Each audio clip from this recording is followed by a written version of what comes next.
folks. It's the Info Warrior with Jason Burmas, and we've got Texe Mars coming up in the next segment for a full hour to discuss both Codex Magica and Mysterious Monuments. Earlier in the week, we had Mark Dice of the Resistance Manifesto, and then we covered the America's Secret Beginning series, so it's really been an occult week here. We really wanted to do the entire week. Hopefully, we'll be able to get somebody on tomorrow about it, but so far, we're not sure. Texe is really one of the leaders on not only the occult, but secret societies, their symbolism, and I really want to get his take, not only on some of the callers that we've had in the past couple days, but definitely the America's Secret Beginning series, the Dark Star Sirius, the Dog Star Sirius, and kind of like this idea that some of these Luciferians have that, you know, the study of Lucifer is this abstract thing of illumination, empowerment, technology, and others see it as a kind of metaphysical or physical being. So all that stuff, but, you know, we have a huge news blitz, too. I really want to be talking about this filmmaker who plans to use an eye socket camera, and this thing is really, it looks like a contact lens.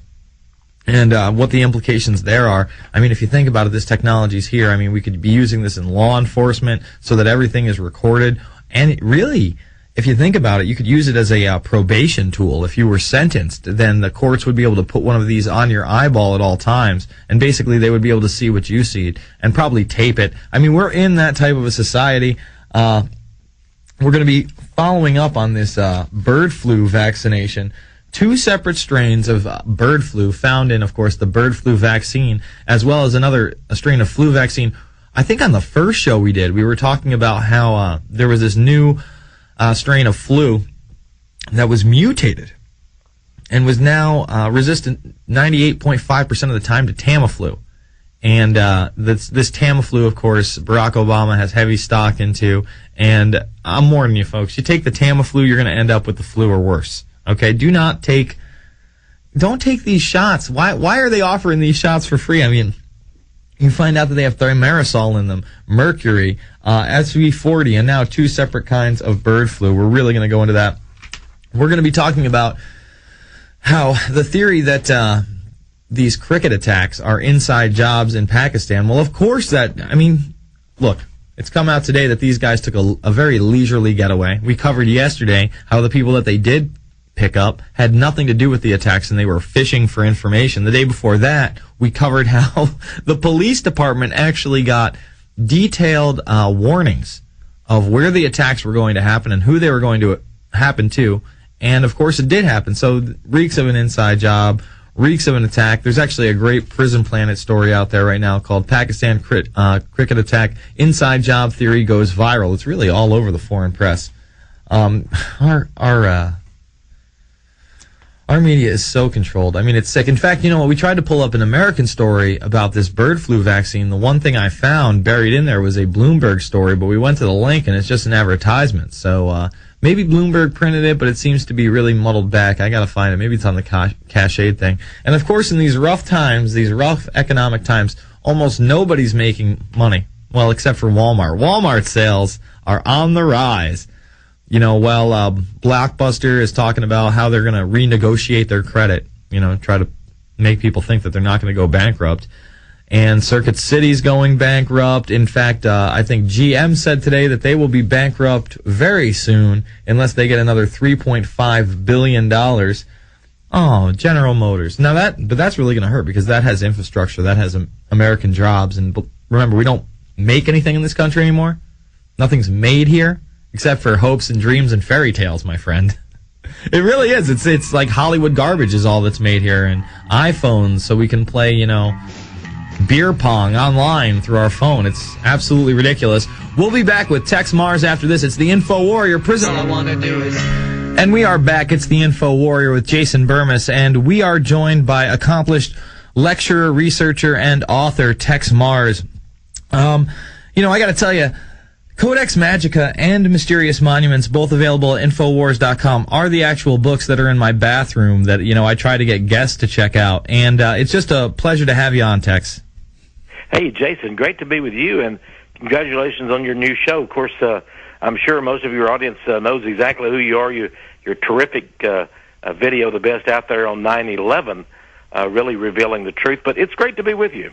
Well, thank you so much. And I really just wanted to go over these books because earlier in the week we had Mark Dice. We touched upon Bohemian Grove and not only occult philosophy but Luciferianism. And last night we had the America's Secret Beginnings writer and director of all three, and we really got into things like Manly P. Hall and the Dog Star Sirius. And I really just wanted to get your take on this because you've really put together the most illustrations of not only, you know, these monuments and landmarks throughout the world, and especially in the D.C. architecture, but of the actual individuals who are in these quote-unquote secret societies and their hand signals and how they communicate with each other, essentially. Yeah, you know, what we really have, and it's at first preposterous until you truly study it, we find we're in some, middle layer of some labyrinth or a matrix as such. But there's a hidden world all around us with very, very powerful, deep occult meaning. And it has been built very carefully, practically stone by stone, statue by statue, symbol by symbol, by occultists, members of secret societies, magical believers, basically Satanists, okay? Let's get down to it. Satanists, people who do not think like you and I do, Jason, and we cannot think like they do, and thus it's hard for us to get in their heads. I don't even want to. So sometimes, you know, as the Bible says, by their fruits you shall know them. I know there is an architectural colossus of what I call cosmic dimensions that has grown up throughout this world. It's been being built for over 200 years here in the United States, but now in the last quarter of a century, the building of it has escalated everywhere you go. In I talk about Astana, Kazakhstan, and Poland, and all kinds of new places where these satanic structures are going up. And at the same time, what I call in Codex Magica, where I study, you know, the secret signs and the symbols and the hidden codes of the Illuminati, this is a global psychodrama. This is a forever-changing transformation of men's minds in plain sight. And they used every form of media possible, you know, television, the Internet, certainly all of the news, the print and other forms of media, magazines and so forth, movie, Hollywood, even cartoons and games, in order really to create a new way of thinking, you know, as Gorbachev once put it in his book, Perestroika, which really is a mesmerizing form of hypnotism, so that we will all, we slaves, then will absolutely love to lick the boots of the masters. Well, you know, early on you mentioned Satanism, and, you know, like I was discussing earlier in the week, some of these people who are declared, Satan worshipers or into Luciferianism will say, well, you know, we don't really believe that, you know, there is a devil, and really the study of Satanism is just the Enlightenment study of technology, while others will cop to the fact that they do believe that this is an actual real physical or metaphysical being. Well, you know, Anton LaVey and Dr. Michael Aquino, probably the two best-known Satanists in the United States. Anton LaVey in 1966,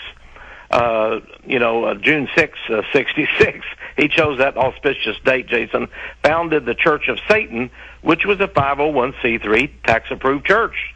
At the same time, Dr. Michael Aquino, who was a full colonel in the U.S. Army and who wrote books about the use of psychological warfare and articles that were published in military Army journals, okay, highly respected, founded a group called the Temple of Set. Now, also a satanic church. Now, Dr. Aquino was asked about this, and he thought it was almost comical that many people